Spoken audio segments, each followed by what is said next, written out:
Allah gave me, 16 years in prison that allowed me to find Islam in one of the most darkest places in the world. So you went in for murder. That's correct. And you were 17 or 18 at that time? 18 at that time. The Samir Khattab that I'm seeing today Yeah. is not the Samir Khattab that people were seeing in the 90s. No way. Right. Yeah. I didn't do Salah. Like, there was no Islam.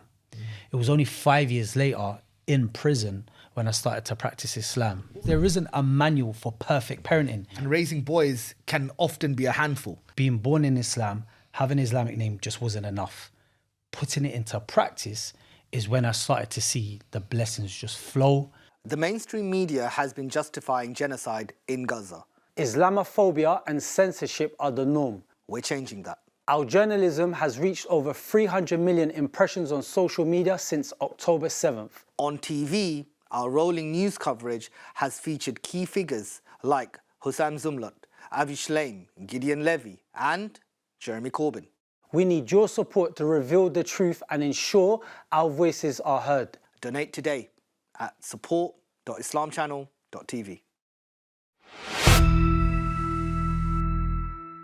Assalamu alaikum wa rahmatullahi wa barakatuh. My name is Adel Mozammel and welcome to the Islam Channel podcast. I'm here today with my dear brother Samir Khattab. Assalamu alaikum wa rahmatullahi wa barakatuh. For those of you, forgive me, for those of you that don't know my brother here, he's a youth practitioner coming from Lewisham.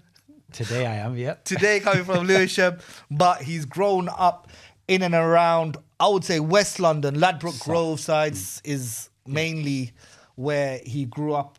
Now, if you don't know who Samir Khattab is, and the story we're going to cover today is we're going to look at his life story. And we're going to look at a few different things from him going to prison at the age of 18 and what led up to that and how many years he spent in prison. I think it was 16, am I right?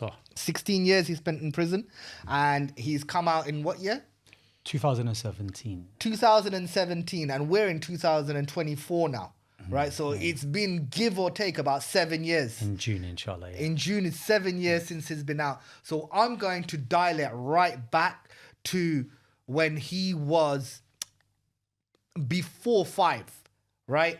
Where his ethnic identity is, where you went primary school, and what led up to the 18 years, and then what happened during those 18 years, and then what happened when you came out. Is that okay? Yeah, fine. All right, so Bismillah. Now, first and foremost, your ethnic origin is Moroccan and Afghan. Now, and Moroccan, you grew up around Ladbroke Grove. When did you move to Ladbroke Grove? Firstly, alhamdulillah wa salatu wa salam ala rasulillah. So, originally born in East London, Whips Cross Hospital. Mum lived in Leytonstone at that time, where she met my father. And due to domestic violence, and there was episodes after episodes. And as I said earlier, you know, they've data collated that there's about 10 episodes of domestic violence before you report the first. So after this specific episode, it actually put my mother into intensive care. So did you ever witness any of this? Do you recall any of this? No, not physically viewing. No, I don't. And I think that's something my mum done well by protecting us from. But after a specific episode, it was so severe. She went into intensive care, which put me and my brother into foster care. How old were you? I was about 4 then. Okay. And your brother was? He would have been 3. Wow. Yeah. And just to kind of understand, because one of the things that you said to me, according to the data, is that domestic abuse reports often are going on for like 9, 10, 11 episodes have happened. On average. Yeah, on average. Someone could probably be domestically abused 20 times before it's come to light. A police is turning up to your front door on the 21st. But on average, they say there's about 10 episodes of domestic violence before the first gets reported. And it's quite frightful because of course it is. When you're in a house with someone that's meant to protect you and cherish you and look after you, that horrific. And the thing is that a lot of times is that I imagine that women don't want to speak out about this either. Exactly. Because there's a sense of, there's still a lot of stigma attached around that. So very brave. Absolutely. Cultural indifferences as well. They seem to believe that they're protecting the family. They might not trust services that they're going to report it to. It's multi-layered of why they might not have the confidence to want to report it. Did you ever speak to your mum about this? Yeah, all the time. My mum's my best friend. My mum's my best friend. My mum is my best friend. Just left in Morocco 4 days ago. So the relationship me and my mum had formed is that she had to become my mum and my dad. And when you wanted to talk about the birds and bees, there was no cultural indifferences about, the shyness we're kicking. We wouldn't discuss it. How am I supposed to learn? So we had frank conversations about that. Protection during sex, all of that. My mum was the person to go to. Your main educator. Learn about it. 100%. 100%. So she's a very strong woman. 100%. Very strong woman. Very, very strong. Subhanallah. Like, to raise boys. Yeah. And we put her through so much. Like, so when she actually got us back after fostering in Leytonstone, we then found a safe location through social care in West London, where she went on to raise us and, had 4 uncles around that area with her mum. One actually got deported back to Morocco. Well, one of your uncles got deported? Yeah. From the UK? Yeah. How come? Murder. Okay. So he actually got 12 years in the late 80s and served his time in Scrubs, Wormwood Scrubs. And back in the 80s, we was like, whoa, 12 years. And then when he finished, then he got deported back to Morocco. Then my generation came along and you would get like 15 to 20. Today's generation, they'll give you 30, 35 years. And do you serve the entirety of that time? A life sentence you do. So the life has different categories. You can be issued a mandatory life sentence, which means if you've been convicted of murder, the judge can only hand you down a mandatory. Then you can have another strand, which is called discretionary, which could be formed through 2 strikes or prolific offending. But for lifers, you served the tariff that they give you, and then they will look at your papers, and then you would be released. It's a different game.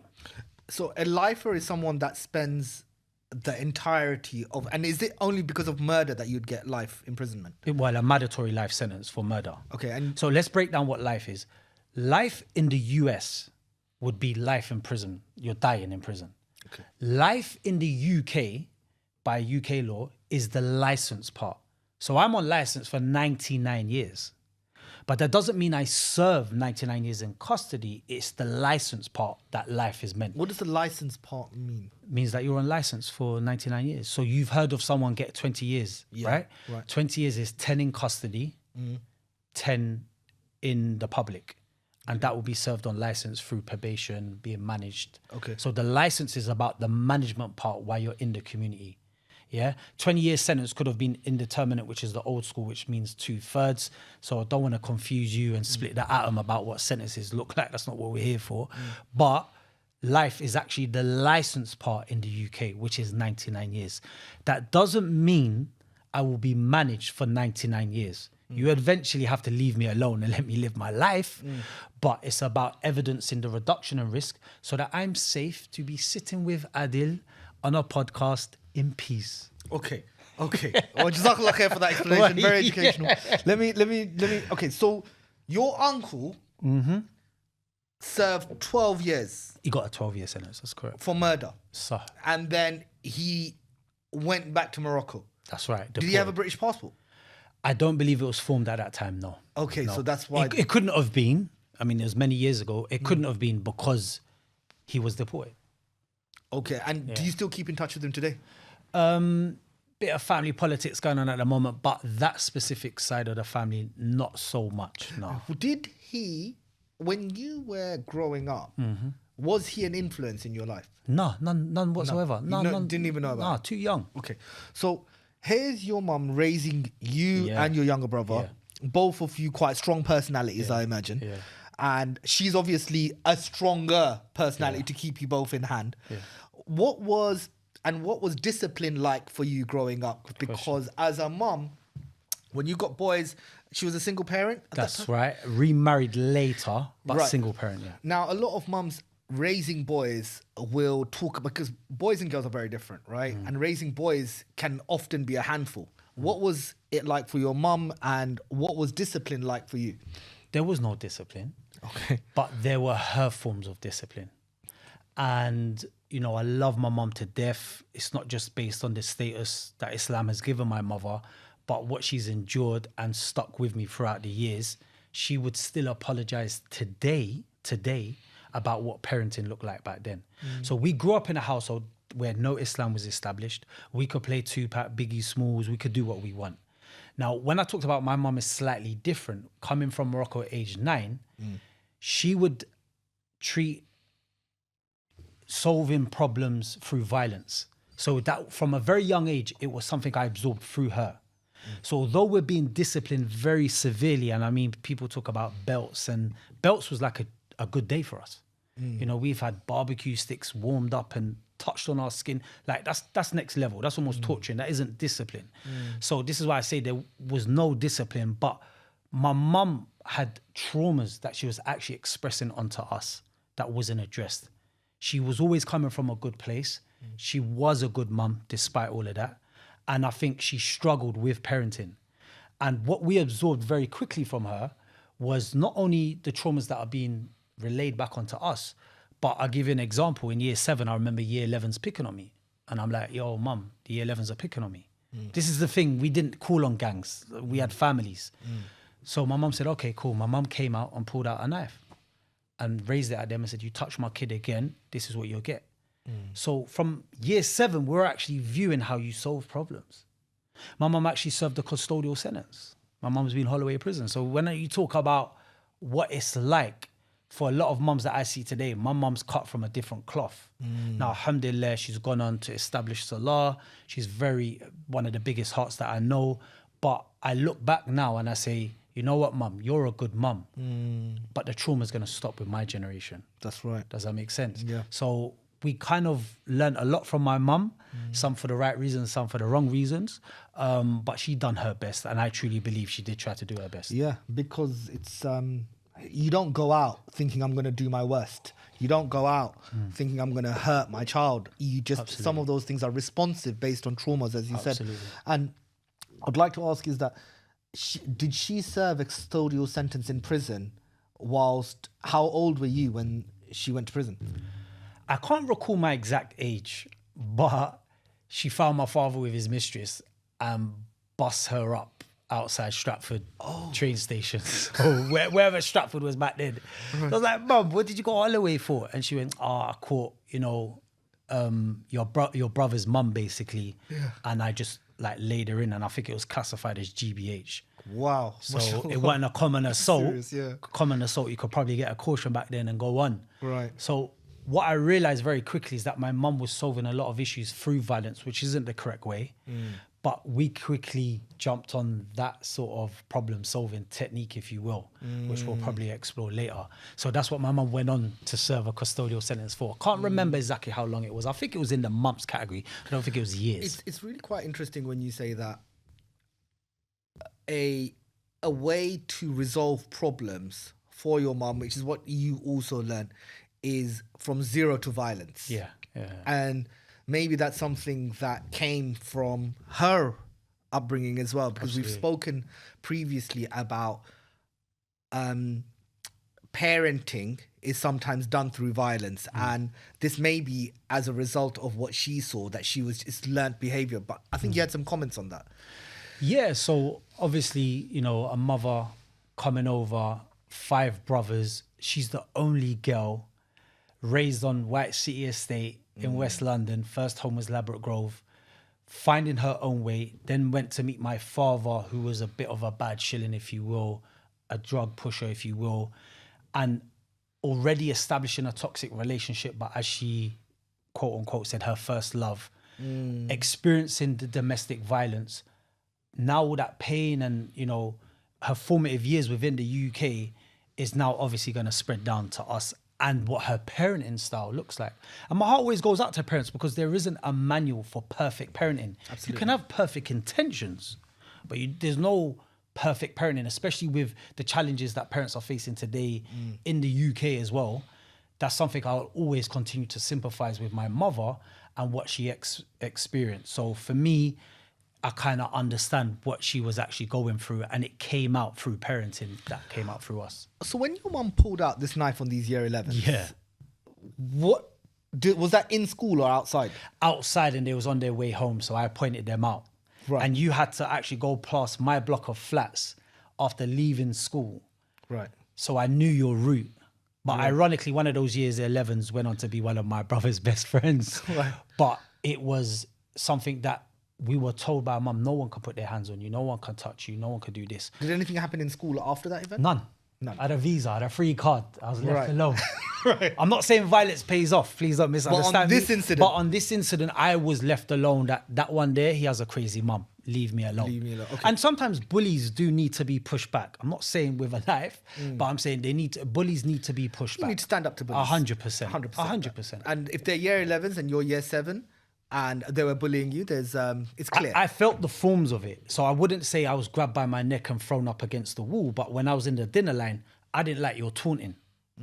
So we're going to nip that in the bud right here now. Right. So I said, all right, cool. A whole bunch of you, the girls are giggling. All you guys like loving it. Cool, innit? You're year 11, I'm year 7. So you've actually humiliation. shown your class. No problem. Called mum, and that's how we dealt with it. That's it. Okay. So now I've kind of understood a little bit of your background from your uncle to your mum and your dad. And then now we have you, Samir Khattab, because I know the Samir Khattab that I'm seeing today Yeah. is not the Samir Khattab that people were seeing in the 90s. No way. Right. mate. Yeah. So, firstly, what was your relationship like with your teachers at school? Were you a good student, or what were you like as a student? In secondary school, I loved the concept of school. I took pride in my school blazer. I had my school journal in there. I loved it getting signed by my mum. I took pride in all of this stuff. I did like maths. I did like English. And then it went wrong in year 9. So crossover year for Yeah, we were speaking about this on Saturday in Lewisham as well, and they did say that it's very common that it goes wrong in year 9. In year 9, I became popular. So that wasn't a good thing because I became popular for the wrong reasons. So year what did 7, you get popular for? went out with one of the most attractive girls, started to carve out my own identity. I could Started to hold my own cover up your own identity. carve out. Oh, carve out your own identity. carve okay. out my own identity. And what was your identity that, apart from... My predominant peer group growing up was actually Jamaican, Right. Afro-Caribbean. And, you know, my mum would have baby lotion at home, but I would always say, can we get cocoa bar? My mum would make Moroccan lamb tagine, beautiful. But I couldn't wait to go to my friends and have rice and peas and jerk chicken. I am proud of my heritage. I'm not trying to be somebody I'm not, but I became a product of my environment, and it just is what it is. So the society you're in. yeah. So the identity that I kind of carved out was nicknames that they were actually giving me as being the only Arab desert N-word, as they were referred to me within that specific peer group. So then you could start playing up to that. Well, they know who I be, isn't it? So yeah, uncool. But at that time, year 9 is when it went predominantly wrong, because you're now established. You was either the victim, you was the school nerd, you were what you were. And by the way, if I could go back, I would sit in the corner with the school nerds and continue to just thrive with education, because I didn't realize how empowering it would be. But that's another conversation. And yeah, year 9, I had a major fight with someone in the same school year. And I bust him up. I won that fight. He didn't like that. Right. So I remember one morning, I don't know if it was about a week later, I remember one morning making my route to school, and he actually lived kind of in the same neighborhood, but way further down. So as I made my way, I got called in by 2 elder guys, and I followed very, very innocently. I thought, oh, this is nothing. But when I got around the corner, they bust me up bad. Right. So it was in retaliation for me beating him up. Right. So then it became a major conflict within school between us two. I was the outcast. I was treated inappropriately, and I was put into the cabinets across the road. And this is why I'm an advocate for young people. When you're trying to exclude them from mainstream school, it can go wrong. So I was just kind of like the middle finger attitude. You're putting me in a school across the road. He had a fight, I had a fight. Why is he not being treated the same? And then... So you were kicked out? Well, I was kind of ostracized and kind of put into the cabinets away from the main Cabinets building. they're what? They're Literally the cabinets that are like builder cabinets and Oh, right, railway hub kind of cabinets. So what? This is like exclusion. It felt like that. Right. It felt like that. Today you would have called it, they've got specific rooms, they call it now.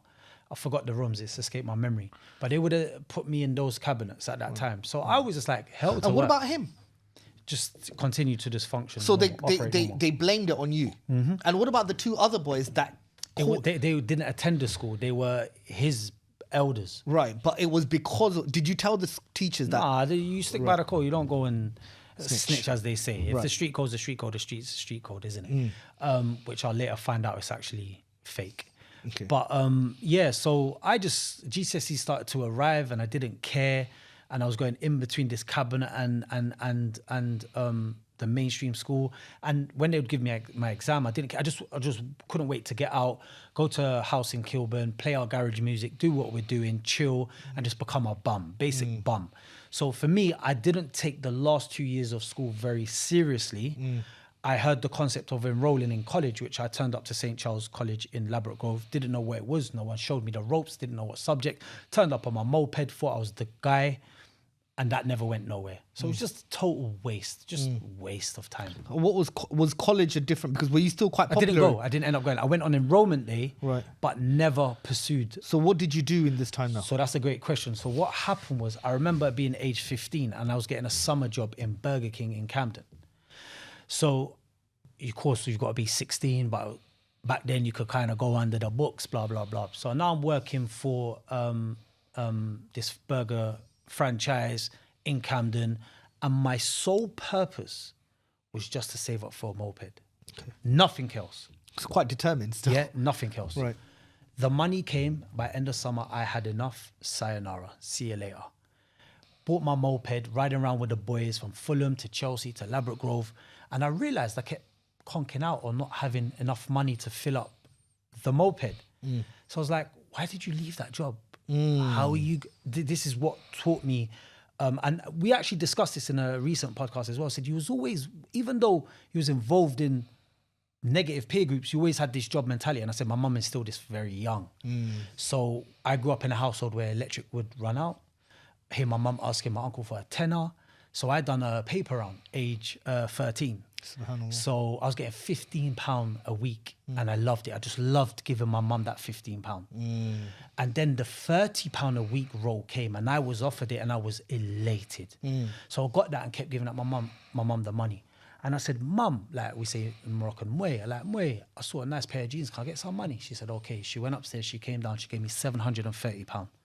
I said, Mwe, what's all this money? She said, these are all the £15 you've been saving up. Allahu Akbar. So it instilled then about the saving mentality at the job.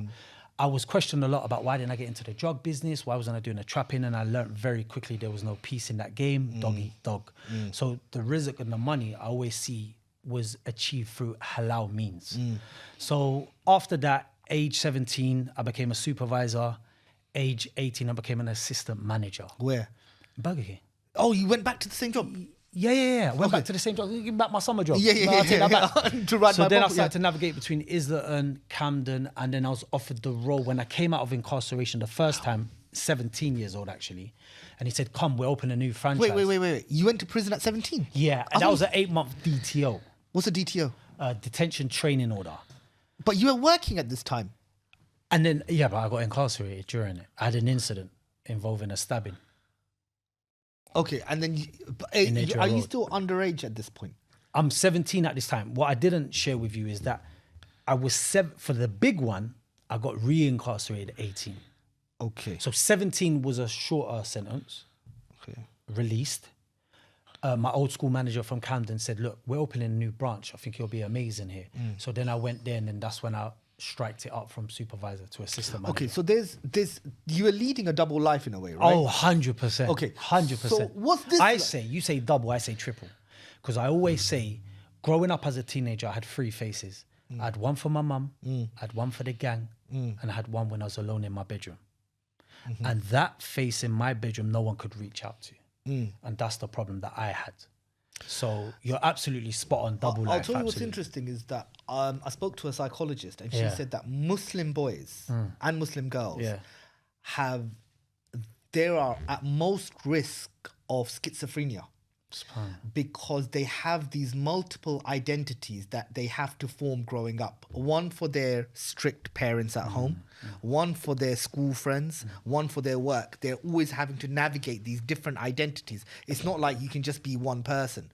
And that's why, but in a way, you almost get a lot more out of it later because now you can adapt very quickly and you can read people very quickly. 100%. Now, what my question is here, because now I've understood what you're like in Burger King, but what was going on outside of Burger King that led you to stab someone?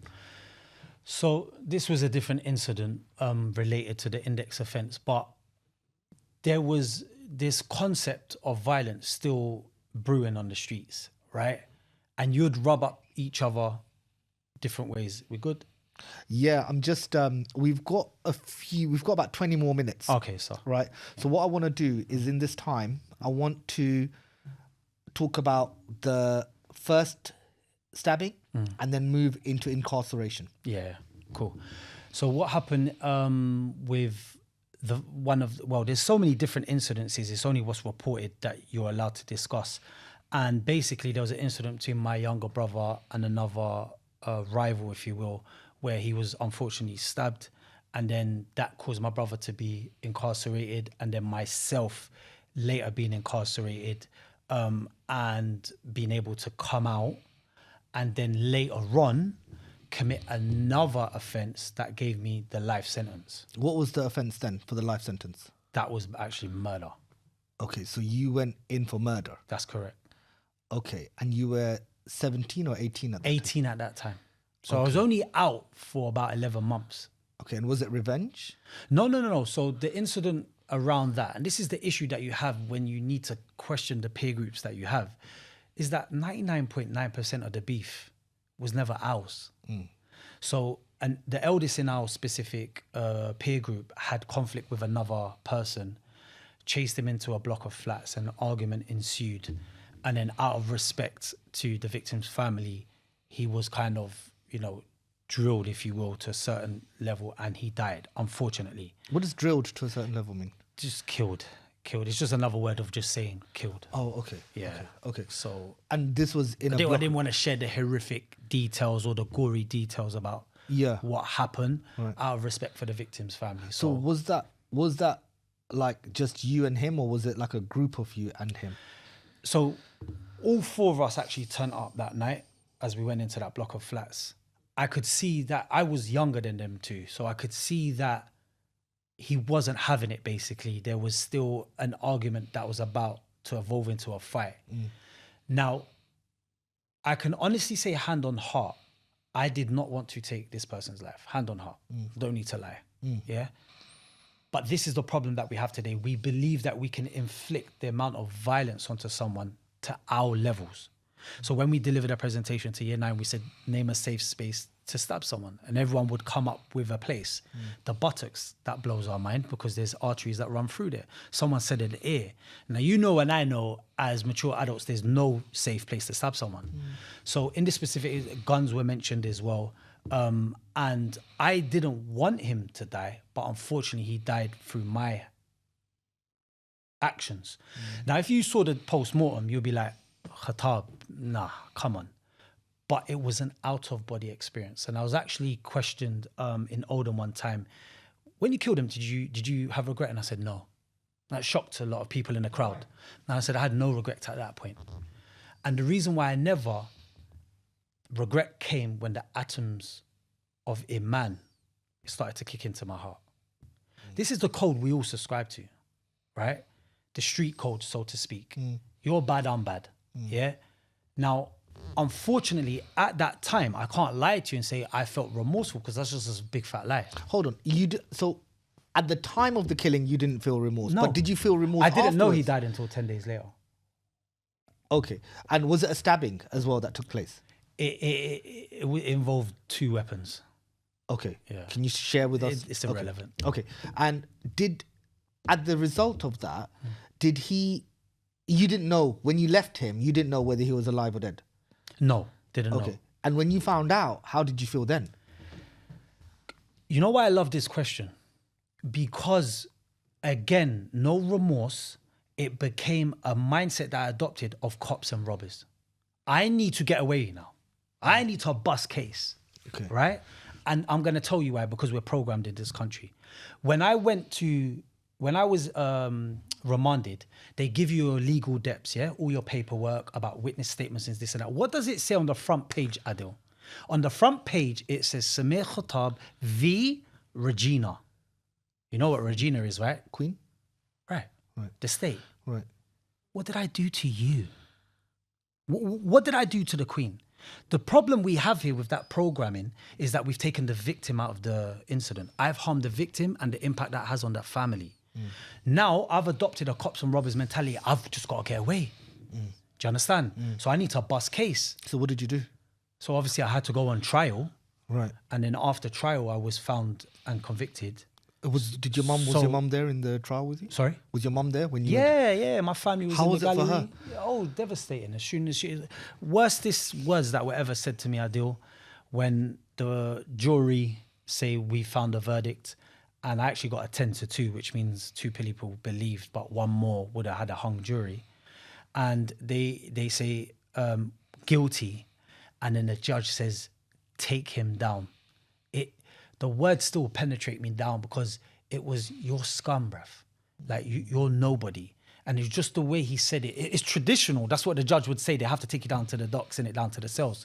So take him away. They'd be like, take him down. And the words just echoed in my head. And I remember, like, I didn't practice. I had no coping skills. I didn't do salah. Like, there was no Islam. It was only 5 years later in prison when I started to practice Islam. What was your first day like in prison, and which one were you in? Well, the first day is actually a return. Okay. So that was a bit strange. So when I returned back to Feltham, the first time I went to Feltham was way different to the second time. It was almost like a hotel, TVs. And the reason being, I don't know if you remember, but the young Muslim kid died from a racist attack through the table leg when he was killed in his sleep. When the audits and all the inspections were there, then they tied it up and made it very pretty. The young offenders that I was as a 17-year-old were horrific. I think it had the largest rape in European Young Offenders Institute at that time. It was just... This is what, 1999, 2000, 2001. 1999, 2000. Okay. But when I returned, I feel the reception is different, the way you're talking to me is different, and then I went on to realize... Is that the guards or is it the prisoners? Guards, everyone. Right. Yeah. The prisoners will always be the prisoners. The guards just need to manage it a little bit differently. Was it that the guards looked at you as a Muslim and there's been some kind of policy you have to treat them differently? Not really. Not really. I don't think that. No, I don't think that was it. I think it's just something that they had to do. So when you got taken for murder for the second time, this time, not that the first time was a stabbing, but for the second time, when you went down to back to Feltham. So I went Feltham for 3 days. Right. I was a category A prisoner, which means I've been escalated. I'm 1 away from IRA. It's crazy. Okay. So I didn't know what category A prisoner was then. So I'm a high-risk prisoner, age 3, 18. 3 days. So all I remember was the governor banged on the door and said, "What are you in for?" And I said, "Well, you know what I'm in for." I was rude. I was a very, very rude guy. And then I remember the door slamming, and I remember him telling the officers, "Get him out of here." So then a van came for me, and I was wondering, where am I going? Where am I going? Wow. And I remember just turning up HMP Belmarsh through my window. I'm like, this is 21 and up. What am I doing here? The officer started to interrogate me. He said, "What are you doing here?" He goes, "You're the youngest we've ever had." Subhanallah. So about 6 months later, there was an increase. So I weren't the youngest they've ever had in history, but at that time I was the youngest they ever had. So then what they realized, the offending was getting higher and 17-year-olds were killing people. So there was a lot of cases at the Old Bailey. And then they've covered this in a documentary as well. And then they brought like 50 YPs in Old Bailey. So I weren't the youngest no more, but I was the youngest they ever had according to what they told me at that time. So you're now 18 years old, you're gone to Belmarsh, 21-year-old and up. Is this the correct age you should be? Because it's an adult estate. What was your first kind of experience like in Belmarsh? Because I imagine Feltham then was quite nice from what you said. No, that was just treatment of the officers. I'm going to be honest with you. I preferred Belmarsh over Feltham. Why? The reason being is because I'm mature beyond my age. So I liked kicking it with the adults. Me and the adult ain't going to chop each other up because he stepped on my trainers in the dinner line. young people's mentality at that time in Feltham, violence would ensue by the most trivials of matters. I'm grown up. If we're going to get it cracking, let's get it cracking. That's worth me going to the block or the segregation, as they'll call it, for. So being amongst adults was almost carefree, mature conversations. I actually loved being there. Would you say that being in Belmarsh, you also had experiences of violence within prison, within Belmarsh? Oh, 100%. 16 years, it was riddled. Tell me some examples that you can remember off the top of what you experienced when you were there, or anything that happened to you personally.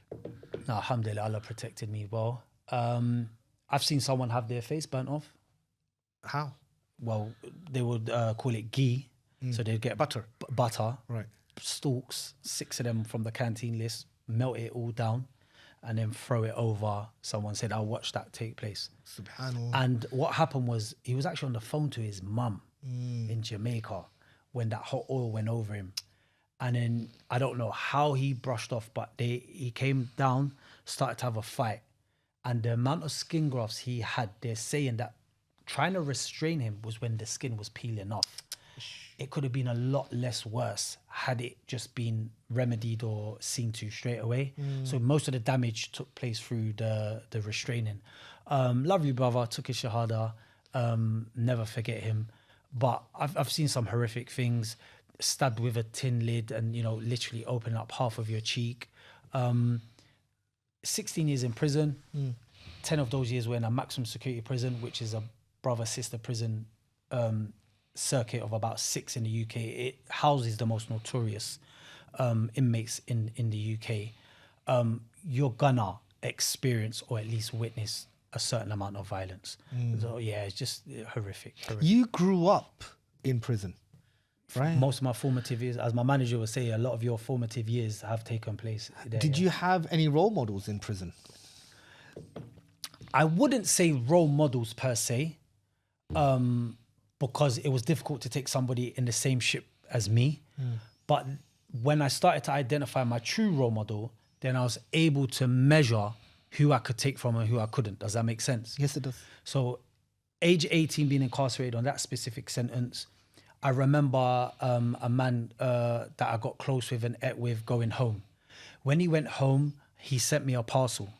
I was called for my property to the main desk and I didn't know or expect that. So when I went there, I was like, I always know when my family sent me something. So what is this? So I was intrigued. He ripped it open and there was 2 books there. And I'm going to be honest with you, I was disappointed. And I was like, well, who sends me 2 books? Like, what's this? And there was a note and it said, Assalamu alaikum Aki, apparently these books are popular out here. I thought you might want them. And I'm age 23 at this time. So I was like, books? Up until age 23, I have only read 1 book since then. Yeah. And I remember the book, it was called Robbo versus the World. I only picked it because it was a guy kicking a ball. Right. So I never read. This has been on the roads from very young age. So I took the books, threw it above my shelf, sat down, age 23. This is where my life changes forever. So I was like, who's going to send me a book? So let me just grab it. So it's actually under my bed, the shelf. So I grabbed it.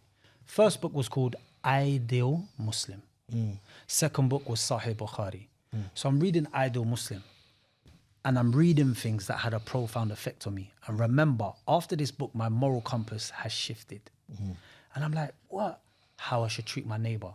So this book is telling me that I ain't a true Muslim. You're telling me I'm not a true Muslim. If I go to bed and my belly's full, but my neighbor goes bed hungry. What does this mean? Whether they're Muslim or non-Muslim. I am not a true believer if I go bed and my belly's good and my neighbor goes bed hungry. That was profound. I ain't read stuff like that before. I ain't even seen that in the movies. I ain't seen it in the tearjerkers. What's going on here? Then I would go on to see how to be a good son, how to be a good pillar in the community. And all the references they were saying, this is how Prophet Muhammad ﷺ done it. This is how Prophet ﷺ done it. So I'm like, what? Who's this man? Let me look into him a little bit more. So then I found that this man is who I want to emulate. This is my role model. And then I started to take on from that. And then the beard grew because I went prison as a sweet boy, like no beard. And then, alhamdulillah, I kind of have a centerpiece there to start to read a little bit more and say that being born in Islam, having an Islamic name just wasn't enough. Putting it into practice is when I started to see the blessings just flow, the respect grow. You're actually standing for something now. So for me, my reference points and my true role model was Prophet ﷺ. But when I saw people like pillars, I was actually asked by Imam Shakil as well, like who had a profound effect on me, and you said role models within prison, and I identified 3 people, and one of them was actually a man who studied hadith for 27 years. Algerian brother, Abdullah Mezian from Leicester. Never forget him, because when I went to him and I didn't understand things or hadiths in the book, he would explain them to me. And the reason why I was loved he him, in prison with you? he was in prison. Okay. This is what I'm saying. Prison has collected prophets. Yusuf alayhi salam. Yeah? Very interesting. So I have walked with some of the best people on this planet have come through prison. That don't go down the throat of a lot of people from our community, or the dads that don't want to give us their daughters. That's fine. Allah will provide. But some of the best people I ever met were in prison. And this is why I say it collects a lot of people from different backgrounds. It's collected hitmen. It's collected somebody who studied hadith for 27 years. And the reason why I loved him is because when certain things I weren't ready to digest yet, he says, no problem. When your heart's in that place, then you take it. He never forced anything down me. And alhamdulillah, he'll be out now, no doubt. So for me, if you're talking about role models, not role models per se, because I've identified it in Prophet ﷺ, age 23, but there were brothers in prison I had a massive respect for, I leaned on, would give me good nasiha, and I probably am where I am, Adil, because of them. You know, one brother who's serving 40 years, 40. Subhanallah. He got that age 25. He said to me, Khattab, you're useless to us in prison. The Ummah need you. But there are people in prison, if you want to call them your true friend, bro, you have to ride with me, fam. You have to go gliding with me, bro. We have to go and attack this guy in the shower, bro. Where I had brothers that were saying, stand back. Don't let your anger get hold of you. Do you understand? And this is a problem that we have that I'm very passionate about and I'll eventually be covering. We're not depicting the true impact of what the Muslims were like in prison. We're having brothers coming out, selling their stories for $1, having a strapline saying the most criminal, the most baddest, the most this, and depicting the glorified fights within prison. That's dead, that's tired. I'm not excited about that. Lived it, breathed it, got the t-shirt. The youth of today don't care about it. But let's at least depict the true impact that the brothers had it there, because there's a lot of bad connotations and media articles that go about what it was like. But Allah gave me, 16 years in prison that allowed me to find Islam in one of the most darkest places in the world. So he wrote it for me like that, and I've accepted it. And no, firstly, thank you, because I think that is quite I think that's a big chunk of what makes Samir Khattab Samir 100%. Khattab. I agree. Like that's your. I agree. You can't take that away. It's difficult even not to mention it because it took so much of my life. I'm not proud about it. I don't glorify it, but it's my cards. That's the thing, is that I think sometimes what happens is that people live their lives trying to negate who they are rather than... agree. Because if you accept... Because like you said, Allah gave me those 16 years and I've accepted those 16 years and only through that acceptance will you gain the wisdom of why Allah gave it to you. And if I ask you today, why do you think that, what was it? Because look, you could be like, well, that regular Joe hasn't, but you did. But there is a wisdom in that. And did you gain that? Why I might have embarked on a prison sentence? No, why that you feel, because part of acceptance is what you've done. Like you can talk about it without the emotion because part of you does shukr, right? That, alhamdulillah, this has happened, right? This didn't happen without Allah's will. So therefore, what do you feel that, just like you said earlier, that Yusuf alayhi salam also went to prison and he also, we know about his miraculous tale, but what for you would you say is the wisdom for why Allah chose for you to spend those 16 years? I love that question. I've summed up having to reflect, because the Quran is always inviting you to reflect, not just about my science, but about life. And I truly believe, and Allah knows best, but I've just accepted the invitation, that I was so loyal, Adil. I mean, I will share my pizza with you in the hood. I will take my t-shirt off. I will kill for you. Because that's the code we subscribe to. Yeah? I would go to the ends of the world for you. I don't know where, don't ask me where I got that from. You discussed earlier on about a sense of belonging, Allahu Alam. And I feel Allah subhanahu wa ta'ala grabbed me and said, your loyalty is to Allah and His Messenger. You're not learning out here, so you're going to go in and you're going to find it out in prison. That's what I truly believe, because when I was in prison, brothers are like, don't you know brother Mustafa from Ladbroke Grove? He's on your road. No. What? Don't you know XYZ? Allah blinded me from them. And there was no Islamic influence that was coming to us. Aunties back in the day were like 70. You never saw people in the hood with a hijab. That was a rare concept. Right. Now, alhamdulillah, the sisters are, identifying themselves and wearing the hijab. Like, I love that. But back then, we weren't exposed to Islam. There was one uncle or two in a phobe, and you kept it moving. Now it's rife. Now, like, you can see we have a clear identity. There's 8 million people in London, 1 million are Muslim. So I never grew up with that there. Had I, maybe I'd been like, whoa, alhamdulillah, that has a profound effect on me. Right. Maybe a brother could have took me aside. I had 4 beautiful uncles that I loved at that time, but they weren't practicing. So who's going to introduce me to Islam? Allah subhanahu wa ta'ala says, your loyalty towards this is the wrong way. Your loyalty to should be Allah and his messenger, and he gave and said he's going to give me the message through prison. So I'm going to be, and I said this in another podcast, and I say it again, and this is without harming other people, but I'm more than happy to serve 7 life sentences, knowing that Islam would have been found in that specific space, and I got a chance to try and save myself from Jahannam. So for me, it's not about, the concept of time in prison. I actually just have to see it as a rahmah. I just have to look at it like that. No, I think it is. I think it is, because nothing can be better than going somewhere and coming out with Allah and his messenger. You can't. Agree. There's nothing better. Agree. Do you understand? Whether, whatever it is, and it's I think, the stigma or the ignorance that we have as people is our problem, right? 100%. But the fact is that God chose this for you, like this.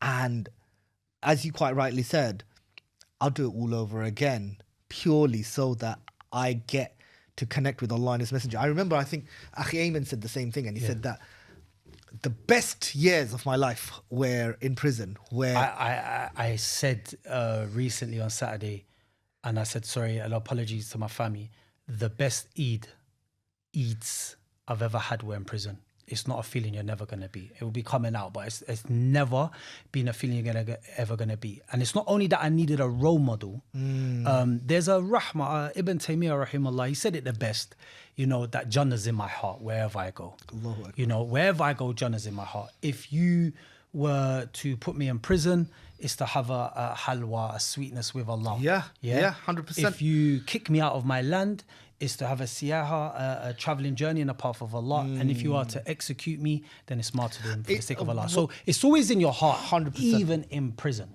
But the reason why Islam penetrated me more there is because this country deems me as a second-class citizen. So we still use the terms ex-offender. I ain't an ex-offender. Stop that. So I'm a returning citizen. That's how I see it, yeah? And Islam gave us that validation. Umar ibn Khattab spoke about this on so many occasions. Islam's honored us who we were before. You see so many second chances within Islam. I will take you for what you are today. Whereas some of our community don't even put that into practice. It's okay for me to pray next to you, uncle, in the masjid, but when it's time to ask for your daughter, we've got a problem. Yeah? You used to be a thief, not something I subscribe to, but you used to be a thief. I'm rehabilitated now. I'm a practicing Muslim, but I don't want him working in my shop. We still have these conversations in the community. So Islam was always going to be a crutch for us to lean on, because Allah's not judging you. He actually loves you. He's given you more points to get to Jannah. It's like I needed Islam because that was the best rehabilitation I could ever get. I'm always going to be a second-class citizen when I come out, and you can prove that through job applications. Yeah, absolutely. I could be the best man for the job, Adel, but your DBS will stop you, of course, from doing it. Islam's always giving you second chances, and the best example you'll ever get was the man that killed 99 men, which we know he came to somebody and said, look, will I be forgiven? No, he killed him. He made it 100. He went to a learned person, which was a piece of wisdom for you there. You go to the right people. He said, yes, you can, but you must leave this land. And that also evidenced the rahmah of Allah. And I'm like, 100. Because the atoms of regret kicked in when I started practicing. Imagine the ayah, to kill one person, as if you've killed the whole of humanity. So I'm like, But then Islam's going on to give me hope. And that's what I love about Islam, because it strikes the balance between hope and fear. 100%. Which we need. Alhamdulillah. Alhamdulillah. It's I know that we have a few minutes remaining. Yeah. I feel like we have a whole other conversation we still need to have. But for now, I would like to say Jazakallah khair. Wa iyaakum. Thank you for coming. Pleasure. Thank you for enlightening us. And thank you for helping me learn from you. I feel like I've been educated and I'm grateful. May Allah accept it from us. Ameen. Ameen. And for our viewers at home, thank you for spending this time with us and being with us here today on the Islam Channel podcast. And we hope you've learnt from us. We hope that you found some benefit. And we hope that if you'd like to learn more, then please get in touch with us. But for today, from me, Adel Mozammel, I'd like to say, and from my brother here, Samir Khattab, I'd like to say, Assalamu alaikum wa rahmatullah wa barakatuh.